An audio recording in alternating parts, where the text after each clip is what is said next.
magazine pluriel. Étienne Nabédé. Madame, Messieurs, bonjour et bienvenue dans ce magazine pluriel. En voici le sommaire. Mobilisation régionale contre l'insécurité dans la sous-région ouest-africaine. Le chef de l'État Faure Essozimna Nyazingbe a pris part hier à Accra à un sommet consacré à la lutte contre le terrorisme. La rencontre à laquelle se sont joints les présidents du Bénin et du Burkina Faso a aussi porté sur les trafics divers, notamment la drogue, les armes et le blanchiment des capitaux. Au Nigeria, 84 millions d'électeurs sont de nouveau appelés aux urnes ce samedi pour élire leur président. Au total, 72 candidats sont en lice pour la magistrature suprême, mais la véritable bataille se joue entre le président sortant, Muhammadu Buhari, et Atiku Abubakar, candidat du parti d'opposition, le Parti démocratique populaire.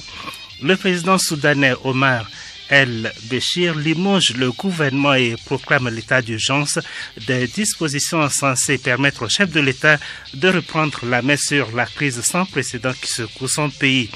Le ministère de la Justice se modernise, formation du personnel et des acteurs, mise à jour du logiciel Forceti pour la gestion des contentieux commerciaux, autant d'actions pour rendre l'administration judiciaire plus fluide.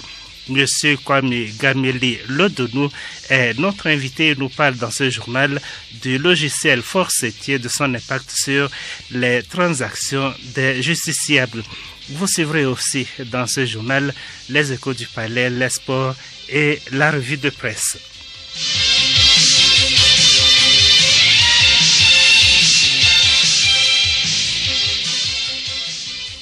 Mesdames, Messieurs, à nouveau, bonjour. Le chef de l'État était hier à Accra à l'invitation de son homologue Nana Akufo-Addo dans la capitale ghanéenne. Faure Essozimna Nyazingbe a pris part à un mini-sommet dédié à la lutte contre le terrorisme. Ces dernières années, la menace des attaques terroristes perpétrées par les groupes armés djihadistes n'a fait que s'accroître, donnant lieu à une mobilisation régionale. Les États les plus touchés par cette menace terroriste sont le Nigeria, le Burkina Faso, le Niger et le Mali. Outre le président togolais, les chefs d'État du Bénin et du Burkina Faso ont également participé aux travaux, ainsi que Daniel Kablan-Duncan, le vice-président ivoirien. Autre sujet évoqué à ce mini-sommet, les trafics divers tels que la drogue, les armes, le blanchiment d'argent. Les dirigeants ouest-africains à Accra se sont engagés à renforcer la concertation et à développer la coopération sécuritaire avec pour objectif l'instauration de la stabilité dans la sous-région. L'instance de coordination des projets financés par le Fonds mondial de lutte contre le VIH-Sida, la tuberculose et le paludisme CCM a tenu hier à Lomé sa réunion ordinaire. Il s'agissait au cours de la rencontre de présenter les rapports moraux et financiers du bureau sortant d'une part et d'autre part d'élire un nouveau bureau pour un mandat de 3 ans. Penyande Ako, coordonnateur national du secrétariat permanent de CCM Togo. Le bilan du bureau sortant est largement positif. Ce bureau a pu mobiliser au bout de 3 ans 80 millions d'euros pour le financement des programmes financés par le Fonds mondial de lutte contre le sida, la tuberculose et le paludisme au Togo. La mise en œuvre a été efficace, pertinente. La gestion des projets financés par le Fonds mondial est jugée satisfaisante. Les performances sont au-delà de 80 voire 90%. La nouvelle présidente du CCM, Aya Wavi Demba Tignokwa, a remercié le bureau sortant et exprimé sa gratitude et sa confiance envers les membres qui l'ont choisi pour le bon fonctionnement du projet. Nous avons un seul objectif, c'est pouvoir conduire ce programme à bon terme, enregistrer des succès. C'est un projet qui va directement bénéficier aux populations togolaises. L'un des objectifs qui a conduit le chef de l'État à instruire les différents départements à mettre en place le programme national de développement, le PND, que nous nous préparons à lancer. Nous pourrons compter toujours sur vous, les partenaires techniques et financiers. Quant au président sortant, Kossé Asimaïdou, il a salué la participation de tous à la conception et à la mise en place des outils de gouvernance et de gestion du CCM. C'est une initiative du ministère de la Planification du développement et de la coopération en collaboration avec le ministère de la Santé et de l'Hygiène publique financée par le Fonds mondial. Le ministre de l'Agriculture, de la Production animale et halieutique, Koutera Bataka, a lancé hier à Dapon la 3e édition de la campagne de commercialisation de la noix de cajou. Cette campagne est organisée par le Conseil interprofessionnel de la filière anacarde du Togo Sifat. Il s'agissait de mobiliser et d'encourager tous les acteurs à jouer leur rôle pour la réussite de la campagne. À Top Dapon, Léontine Tédiou. La rencontre qui a bénéficié de l'appui financier de l'entreprise ETG Togo a été marquée par des échanges relatifs aux préoccupations des uns et des autres et à la signature d'un contrat entre le gouvernement et le conseil interprofessionnel. Le ministre Koutera Bataka pour des détails. Une des innovations majeures que le gouvernement a introduit dans la gestion de cette filière, c'est de convenir avec les acteurs sur un contrat programme de 2019 à 2022 qui vise à les amener à produire de manière plus structurelle la noix de cajou et arriver à 30 000 tonnes d'ici 3 ans, contre 24 000 tonnes cette campagne, d'arriver à accroître le nombre d'emplois qu'il y a au sein de cette filière pour atteindre au moins 21 500 emplois décents d'ici 2022, mais aussi améliorer significativement le revenu des petits producteurs et en termes d'amélioration du matériel végétal, en termes d'accompagnement de l'encadrement pour l'amélioration des rentes et aussi à amener les acteurs à s'engager et encourager la promotion des emplois dans cette. C'est une innovation que le gouvernement a introduite pour mettre en œuvre un certain nombre de programmes. La production de cette campagne 2019 est estimée à 24 000 tonnes pour une exportation évaluée à 27 000 tonnes et une capacité de transformation nationale évaluée à 7 050 tonnes. Le prix convenu à l'achat est fixé à 400 francs le kilogramme. Monsieur Mauko Komla Gozan, président du CA, a dans son adresse souligné que, vu l'engouement des producteurs et l'engagement du gouvernement, la filière anacarde au Togo promet des lendemains meilleurs.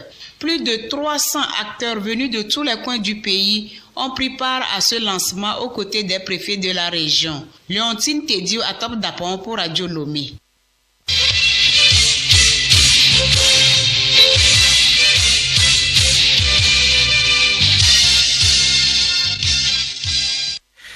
Les membres de la Commission nationale de lutte contre l'apatridie ont adopté et validé hier à Lomé le plan d'action national de lutte contre l'apatridie. La rencontre a aussi permis d'identifier les actions prioritaires à mener en vue de réduire le fléau. Geneviève Cougnon. Un apatride est une personne qu'aucun État ne reconnaît comme son ressortissant au regard de sa législation. Cette situation a un impact négatif sur la vie des individus. C'est ce qui justifie la tenue de cet atelier qui a identifié les activités urgentes à mettre en œuvre pour lutter efficacement contre l'apatridie au Togo. Koboyo Chamja Bacha, présidente de la Commission nationale de lutte contre l'apatridie. C'est avec fierté que le Togo dispose désormais de son plan d'action national de lutte contre l'apatridie qui vient d'être validé, qui porte sur la ratification des 2 conventions par le Togo, l'amélioration des conditions d'enregistrement de naissance afin qu'aucun enfant ne naisse apatride, la révision du code de la nationalité, ainsi que l'amélioration des données quantitatives et qualitatives sur les personnes apatrides. Cet atelier de validation et d'adoption a reçu l'appui financier technique du Haut-Commissariat aux réfugiés. Pour le chef au bureau de HCR au Togo, Monique Edo Ataï Kwasi, cette rencontre contribuera aux actions en cours qui aboutiront à terme à plaider pour l'adhésion effective du Togo à la Convention de 1954. C'est le mandat du HCR d'intervenir dans les activités de prévention, de réduction et de protection des apatrides. Le HCR se félicite de cet atelier qui fait partie des actions à mener vers l'adhésion du Togo aux conventions. Nous sommes vraiment heureuses de constater que ce pas a été franchi et nous tentons vraiment que le Togo, qui est l'un des 3 pays qui n'ont pas encore adhéré aux conventions, puisse adhérer à cette convention avant octobre 2019, le mois au cours duquel il y aura un gros événement sur l'apatridie. Rencontre hier à Lomé entre le comité de gestion des redevances de l'éclairage public et les préfets, les présidents des délégations spéciales et les responsables des collectivités locales de la région maritime. Au menu des échanges, les difficultés rencontrées dans la gestion des redevances de l'éclairage public et les solutions à envisager. Edmond Soba. Instituée en juillet 2009, la redevance pour l'éclairage public coûte 2 francs par kilowattheure aux clients utilisant la moyenne tension et 1 franc par kilowattheure aux clients de basse tension au niveau de la compagnie énergie électrique du Togo CET. 10 ans après, les recettes sont évaluées à plus de 10 milliards 400 millions de francs CFA. Un comité de gestion des redevances de l'éclairage public est mis sur pied. Ce vendredi, le comité a rencontré les préfets, les présidents de délégations spéciales et des responsables des collectivités locales de la région maritime. Il a dressé le bilan de la gestion des fonds de la redevance mise à sa disposition. 10 ans après, 6 milliards de francs CFA sont utilisés pour payer les factures de l'éclairage public. La dotation pour l'extension et la réhabilitation de l'éclairage public a coûté plus de 1 milliard 600 millions de francs CFA et la maintenance 1 milliard 200 millions de francs CFA. Aujourd'hui, nombreuses localités ont des rues non électrifiées. Abbas Aboulaye, directeur des énergies et président du comité de gestion des redevances d'éclairage public. Le comité de gestion pour l'éclairage public, après avoir examiné la situation de la gestion de l'éclairage public, a décidé de rencontrer les responsables des collectivités locales pour échanger avec eux sur la gestion de l'éclairage public. Nous avons exposé surtout les chiffres que nous avons eus depuis la mise en place du comité. Et ces chiffres montrent que nous devons agir parce qu'il y a beaucoup de difficultés qui ont commencé par s'annoncer. Le montant commence par sembler insuffisant pour pouvoir couvrir toutes ces charges. Et donc nous avons exposé le sujet au préfet et aux responsables des collectivités locales qui ont fait des propositions pour l'amélioration de la maintenance, surtout l'éclairage public solaire que l'État a actuellement commencé par mettre à la disposition des localités. Une session spéciale d'examen des dossiers de déclaration de parution des publications écrites et des dossiers de demande de délivrance de la carte de presse est prévue du 18 au 22 mars prochain. C'est ce que nous dit ce communiqué de la Haute Autorité de l'Audiovisuel et de la Communication HAC, Abiré Nyasingbe. Le président de la Haute Autorité de l'Audiovisuel et de la Communication HAC porte à la connaissance des promoteurs d'entreprises de presse et de professionnels et techniciens de la communication qu'il sera organisé du 18 au 22 mars 2019 une section spéciale d'examen des dossiers de déclaration de parution des publications écrites et des dossiers de demande de délivrance de la carte de presse. À cet effet, il invite tous ceux qui sont intéressés par la publication d'organes de presse écrites et les journalistes et techniciens de communication à faire parvenir à la HAC leur dossier au plus tard le 8 mars 2019. Le président de la HAC rappelle qu'il n'est organisé qu'une seule session par semestre consacrée à l'examen des dossiers de création d'organes de presse écrits et de délivrance de la carte de presse. Seules les entreprises de presse dûment constituées en société sont autorisées à créer des organes de presse. Quant aux demandes de délivrance de la carte de presse, elles peuvent être formulées par les journalistes ou techniciens de la communication eux-mêmes ou par les directeurs de publication. La carte de presse, seul document d'identification professionnelle du journaliste ou technicien de la communication, est exigée pour la couverture des manifestations publiques et l'accès aux sources d'information. Les renseignements sur les conditions à remplir dans les deux cas peuvent être obtenus auprès des services compétents de la HAC.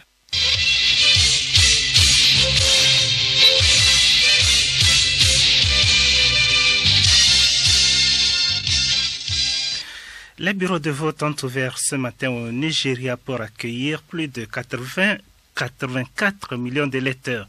Après un report inopiné d'une semaine, les Nigérians votent aujourd'hui pour choisir leur président. 72 candidats sont en lice pour prendre la tête de ce pays, l'une des premières économies d'Afrique. Bénédicte Kanda.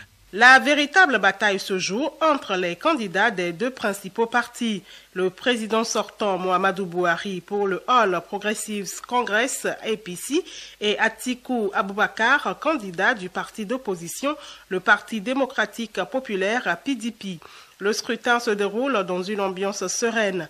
L'un des enjeux de cette journée d'élection est l'aspect sécuritaire, avec une présence policière renforcée, mais aussi une présence de l'armée tout autour d'Abuja et d'observateurs nigérians et internationaux. Le président Buhari a été un des premiers électeurs en votant dans sa ville natale de Dora, dans le nord du pays, accompagné de son épouse. Le principal opposant Atiku a lui voté à Yola, dans l'état d'Adamawa, dans le nord-est du pays. La plupart des électeurs espèrent une seule chose, que le prochain président applique le salaire minimum et s'occupe de l'emploi des jeunes. Présidentielle sénégalaise, la campagne a pris fin hier. Les 5 candidats, Idrissa Seck, Macky Sall, Madické Niang, Issa Sall et Ousmane Sonko, ont fait leur dernier tour de piste à Dakar hier pour tenter de convaincre les électeurs. Meeting, caravane et mobilisation partout dans la capitale, rien n'a été mis de côté. Tous se voient président du Sénégal demain après la fermeture des bureaux de vote. Des milliers d'Algériens ont manifesté hier à Alger contre un 5e mandat de Abdelaziz Bouteflika, la présidentielle du 18 avril prochain. Des affrontements entre policiers et manifestants ont éclaté sur la route qui mène vers la présidence de la République. Ces heurts ont fait au moins 3 blessés légers. La colère était palpable depuis l'annonce de la candidature du président Bouteflika pour un 5e mandat. D'autres appels à manifester avaient été lancés pour la journée de ce samedi, mais surtout pour demain dimanche. Crise sociopolitique au Soudan, le président Omar el-Béchir a limogé le gouvernement et décrété l'état d'urgence dans tout le pays pour un an. Omar el-Béchir entend ainsi former un gouvernement pour mettre fin à cette crise qui dure depuis 2 mois. Léontine Atogima. Notre pays traverse une situation difficile et compliquée, la plus difficile de son histoire, a affirmé le chef de l'État soudanais. Les problèmes économiques doivent être traités par des gens qualifiés. À cette fin, je formerai un gouvernement composé de personnes aux qualités requises, a-t-il ajouté sans préciser quand ce gouvernement sera annoncé. Omar el-Béchir a donc procédé à la dissolution du gouvernement fédéral. La dissolution des gouvernements provinciaux a annoncé l'état d'urgence d'1 an dans l'ensemble du pays, a également suspendu des amendements constitutionnels lui permettant de briguer un nouveau mandat présidentiel en 2020. Autant de dispositions censées permettre au chef de l'État de reprendre la main sur la crise sans précédent qui secoue le pays. Les organisateurs des manifestations ne disent pas également qu'ils appellent toujours à poursuivre le mouvement malgré l'état d'urgence qui élargit considérablement le pouvoir d'arrestation des forces armées. Réagissant aux annonces du président Béchir, l'association des professionnels soudanais fer de lance du mouvement de contestation a affirmé dans un communiqué qu'elle continuerait à appeler à manifester jusqu'à ce qu'Omar Béchir démissionne.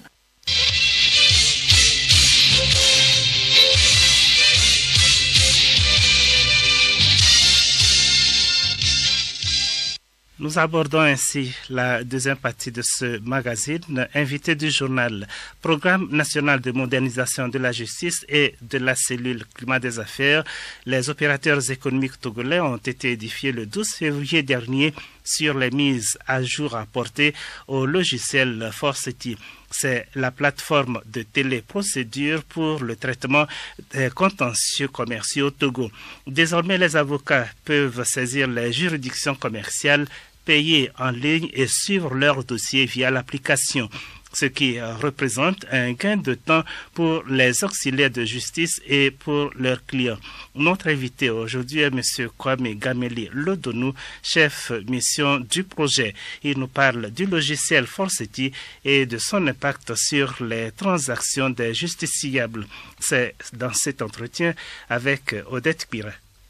Monsieur Kwame Gameli Lodonou, bonjour. Bonjour. Vous êtes le coordonnateur du projet de renforcement des capacités des chambres commerciales du tribunal de première instance de la Cour d'appel de Lomé, secrétaire exécutif de la Commission nationale OADA. Dites-nous pourquoi un logiciel de gestion du contentieux commercial pour le Togo.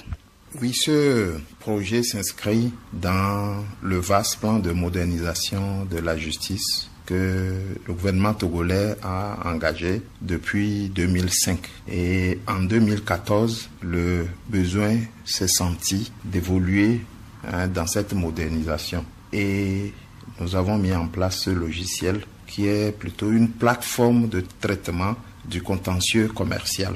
L'objectif, c'est d'abord d'amener les acteurs que sont les magistrats et les greffiers à travailler avec beaucoup de facilité, c'est-à-dire supprimer la pénibilité du travail, de leur permettre d'avoir la célérité pour lutter contre la lenteur de la justice, mais tout cela s'inscrit dans la politique de l'amélioration du climat des affaires que le gouvernement togolais a engagé. Avant la mise en place de ce logiciel, comment les dossiers étaient-ils traités? Les dossiers étaient traités de façon manuelle. Je donnerai un seul exemple pour illustrer cela. Pour faire le rôle de l'audience, le greffier audiencier passe des jours à répertorier les dossiers et à établir le rôle. Aujourd'hui, cela se fait automatiquement. Avec un clic, le greffier peut sortir le rôle de l'audience. Et c'est un gain de temps, c'est la pénibilité qui a disparu. Voilà ce que cette réforme nous a apporté. Donc le traitement manuel était vraiment un frein à l'amélioration du travail des acteurs de la justice. Monsieur Kwame Gameli Lodonou, qui sont les bénéficiaires de ce logiciel? C'est d'abord, comme je l'ai dit tout à l'heure, les acteurs qui travaillent plus facilement, mais les destinataires, les vrais bénéficiaires, c'est les justiciables. Et parmi les justiciables, il n'y a pas que les hommes et les femmes comme vous et moi, mais il y a aussi les opérateurs économiques, les sociétés, les entreprises, les banques, et tout ce monde-là bénéficie aujourd'hui de ce projet, de cette plateforme. Mais nous pouvons ajouter aussi les auxiliaires de justice, les avocats et les huissiers. Aujourd'hui, ce logiciel leur permet de saisir la justice à partir de leur cabinet. Ils n'ont pas besoin de faire le déplacement au tribunal ou au palais de justice avant de saisir le tribunal. Le ministère de la Justice a lancé une série de formations à l'endroit de ces acteurs. Qui sont ces acteurs? Vous avez déjà essayé d'expliquer cette partie et pourquoi cette formation? Oui, nous avons engagé cette campagne d'information et de formation à l'endroit des acteurs que sont les auxiliaires, avocats, magistrats, que nous avons formés en plusieurs sessions. Les avocats, nous avons fait les formations à la maison de l'avocat, au palais de justice. Les huissiers, nous avons fait une série de formations pour eux également au centre de formation des professions de justice dans l'enceinte de l'université. Et dernièrement, dans la salle de conférence de la Banque mondiale, nous avons formé les justiciables, notamment les opérateurs économiques, la société civile qui représentait les individus que nous ne pouvons pas tous inviter, pour les informer de l'avantage qu'ils ont aujourd'hui à contrôler à distance l'évolution de leur dossier. Et c'est vrai, eux, ils ont besoin d'un avocat, mais le logiciel aujourd'hui leur permet de suivre le dossier eux-mêmes. Ils n'ont plus à attendre le rapport de leur avocat, tant mieux s'il le fait. C'est un peu l'objet de ces sessions de formation que nous avons organisées à l'endroit des bénéficiaires. Depuis les dernières mises à jour, parlez-nous des avancées. Merci. Avant cette dernière mise à jour, la plateforme était strictement réservée aux magistrats et greffiers. Ils étaient les seuls à pouvoir l'utiliser. Après ces mises à jour, nous avons ouvert la plateforme 5 ans après son existence à l'utilisation des auxiliaires de justice que sont les avocats et les huissiers et aux justiciables même. Aux avocats, Cela leur permet aujourd'hui de faire la saisine des juridictions commerciales ou bien du tribunal de commerce en ligne. Et ils peuvent également payer en ligne. Premier avantage. Ensuite, ils peuvent aujourd'hui, à partir du numéro cours 8787, obtenir le statut de leur dossier. Lorsqu'ils n'ont pas pu se présenter à l'audience, la plateforme, quand ils vont envoyer le numéro du dossier à ce numéro 8787 par SMS, la plateforme leur donnera ce qui s'est passé sur leur dossier à l'audience. Ils peuvent également faire des recherches sur la plateforme et avoir l'évolution qu'a connue un dossier particulier, avoir le résumé de toute la vie du dossier depuis son entrée dans la plateforme jusqu'au jour où la recherche est effectuée. Et un autre avantage, c'est que à chaque fois qu'ils se connecteront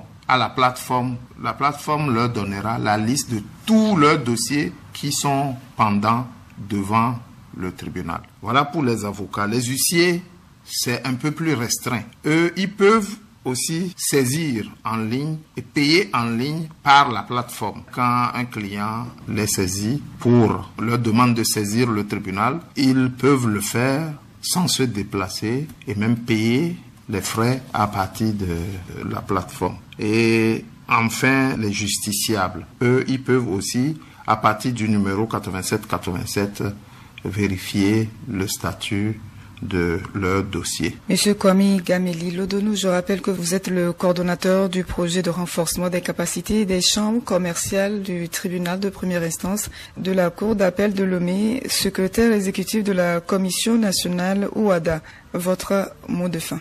Je voudrais inviter les avocats, les huissiers, les justiciables à s'approprier cet outil qui est mis à leur disposition. Il ne sert à rien de faire des réformes s'ils ne pourront pas les utiliser. Alors, j'invite au changement de mentalité, de passer à la phase de modernisation de la justice et d'utiliser ces outils qui sont mis à leur disposition. Je voudrais aussi dire qu'aujourd'hui, le justiciable peut, s'il ne va pas à l'audience, peut, avec son téléphone portable, envoyer le numéro de son dossier. C'est pourquoi il est important aujourd'hui, quand vous prenez un avocat, quand il commence l'action, de lui demander le numéro du rôle du dossier. Et avec ce numéro, vous envoyez un SMS à la plateforme au numéro 8787 et la plateforme vous renvoie la réponse en vous disant votre dossier est passé à l'audience de tel jour et voilà la suite qui lui a été réservée. Soit c'est mis en délibéré, soit c'est renvoyé à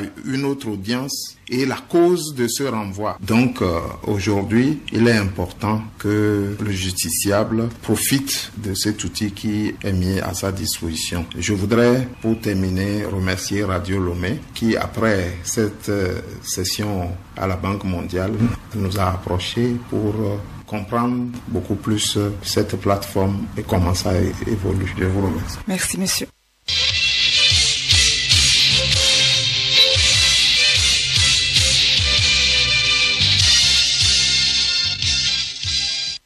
Écho du Palais, 3 Peuls ont été accusés d'homicide volontaire et de violence volontaire.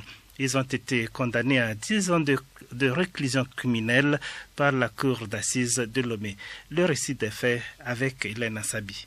Les faits se sont déroulés le 30 avril 2012. Vers 5 heures du matin, Ernest et sa famille venaient à peine de se réveiller dans leur ferme de Katako-Kopé dans le village de Dapan-Kopé dans la préfecture de l'Est-Mono lorsqu'ils virent des troupeaux de bœufs conduits par des bouviers nomades Peuls se diriger vers leur champ situé non loin de leur maison. Rapidement, Ernest se dirigea vers les Peuls nomades avec son fils Comblan pour leur demander de changer d'itinéraire. Un des Peuls nomades s'en prit alors violemment et sans aucune raison au chef de famille auquel il asséna des coups de machette. Ce dernier, qui s'écroula sous les coups, rendit l'âme sur le champ. Ses enfants, qui tentèrent de le secourir, furent aussi grièvement blessés à coups de machette. Quant à leur mère, après avoir appelé en vain au secours, elle a dû fuir pour avoir la vie sauve. Après leur forfait, les Peuls ont tiré des coups de fusil en l'air avant de prendre la fuite.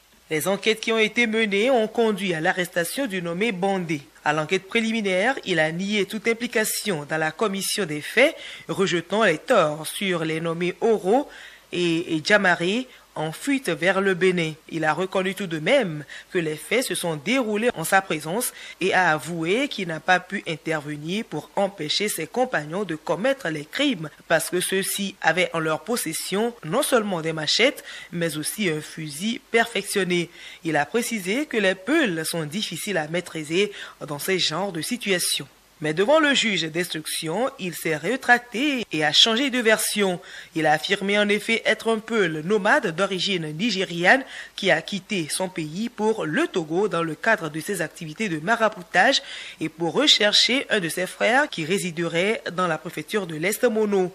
Il a prétendu ne pas avoir été témoin des faits incriminés, soutenant que ce sont d'autres compatriotes qui lui ont donné les noms des auteurs. Selon les juges, sa première version est plus proche de la réalité et il a cherché à égarer l'information. Ainsi, par ces motifs, il a été déclaré suffisamment établi contre les nommés Bandé, Oro, Djamaré, les préventions d'homicide volontaire et de violence volontaire. Renvoyé devant la cour d'assises pour être jugé conformément à la loi, Bandé a été condamné en 2016 à 10 ans de réclusion criminelle et des mandats d'arrêt ont été décernés contre les nommés Oro et Djamaré. À samedi prochain.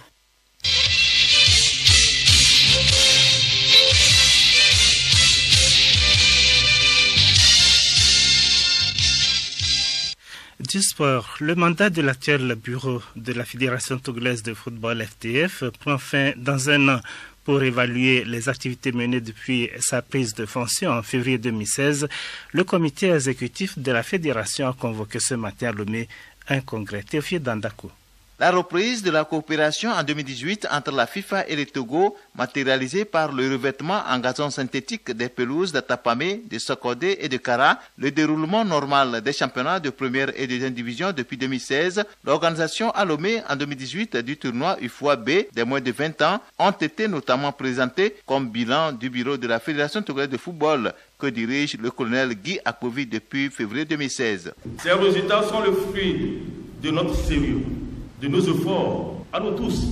Nous pouvons nous réjouir de la participation à presque toutes les compétitions de football et l'organisation du tournoi de l'UFOA BU20 dans notre capitale.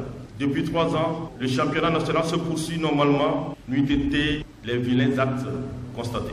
Le ministre en charge des sports, Folibazi Katari, en ouvrant les travaux, a félicité d'abord l'ensemble des acteurs du football togolais, notamment le bureau de la FTF, le sélectionneur national Claude Leroy, et a appelé à une union de prière pour la qualification des éperviers le 24 mars prochain pour la CAN Égypte 2019. La non-violence sur les pelouses préoccupe surtout Folibazi Katari. Nous avons encore en mémoire, par exemple, les images de ces joueurs, supporters, arbitres et encadreurs pourchassés par des hordes d'individus, cailloux et bâtons en main, les lapidant et les bastonnant et dont certains finissent à l'hôpital. Ces scènes doivent cesser sur nos stades. Le sport en général et le football en particulier sont des disciplines qui véhiculent les plus nobles valeurs, à savoir la tolérance, le fair play, la solidarité et le respect de l'adversaire.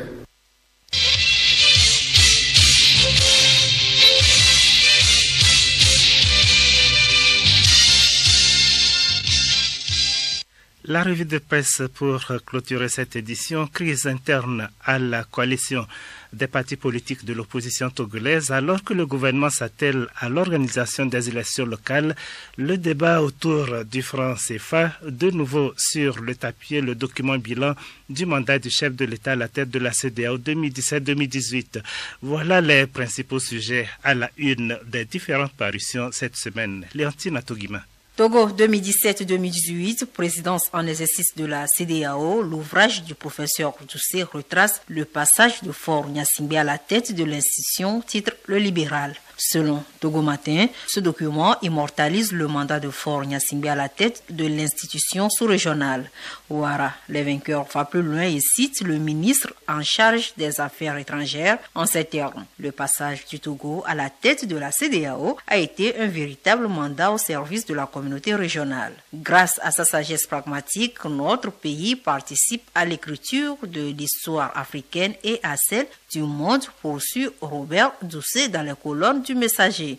Pour résumer, le journal Vérité des peuples indique que l'ouvrage retrace le bilan satisfaisant du mandat de Faure Gnassingbé à la tête de la CEDEAO. La CEDEAO qui s'évertue à la création d'une monnaie unique d'ici 2020 pendant que le débat s'anime autour du franc CFA. Le franc CFA, le grand débat autour d'une monnaie controversée, écrit le libéral. Pour Liberté, un appel de Bamako est lancé pour les états généraux sur le franc CFA et alternatives. Le quotidien précise que le professeur Kakonou Bouko est désigné coordonnateur de ces états généraux. L'audience relève que la BCEAO s'est également exprimée sur le sujet. Le directeur national de la BCEAO porte à faux les détracteurs du CFA poursuit le changement.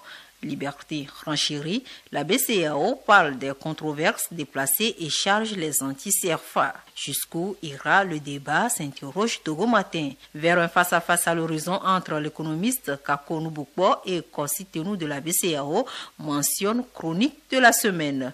Politique à présent, le gouvernement affiche sa volonté d'organiser les élections locales, annonce Écho du pays. Pendant ce temps, la coalition des 14 partis de l'opposition se retrouve en conclave avec 5 partis absents, relève Liberté. Le quart, malgré les discussions à bouder le conclave, ajoute chronique de la semaine.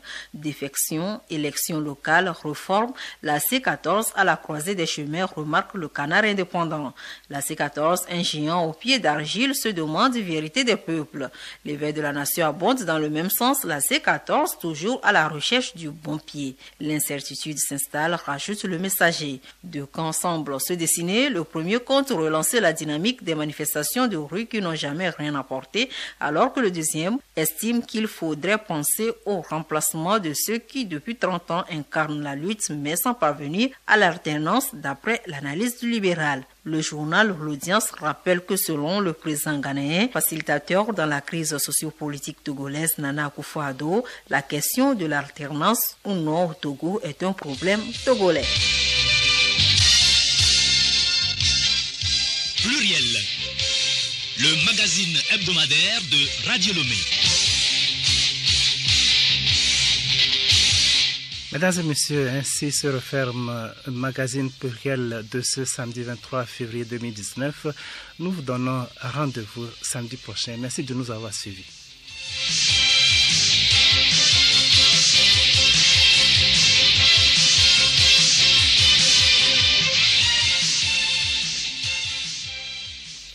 Nous disons merci à Étienne Abédé pour le magazine Pluriel. La réalisation était l'œuvre de Chantal Ametepe.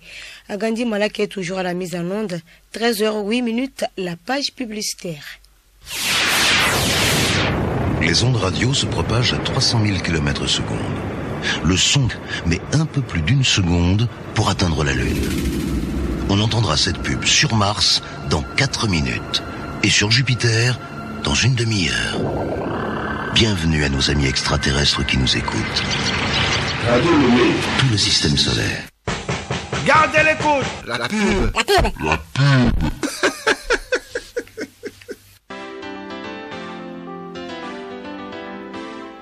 Le bonheur de ma famille passe avant tout. C'est pourquoi j'ai choisi la gamme de produits Fantastique. Les jus de fruits naturels, le malta, les macaronis et aujourd'hui le spaghetti Fantastique. Riche en protéines, en vitamines et en glucides pour le bonheur de tous. Pour être heureux et avoir une famille fantastique, faites comme elle. Avec Fantastique, c'est le bonheur et la satisfaction assurée.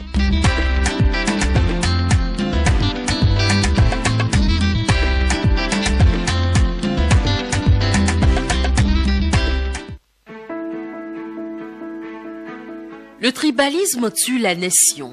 Ensemble, nos différentes origines, nos différentes cultures, nos différentes traditions forment notre richesse. Acceptons nos différences culturelles et ethniques. Soyons ouverts les uns aux autres, refusons l'exclusion. Cultiver l'esprit de tolérance, accepter de se parler, c'est se découvrir. Luttons pour la cohésion nationale. Ceci est un message du secrétariat d'État chargé des droits de l'homme avec l'appui financier du Programme des Nations Unies pour le développement PNUD.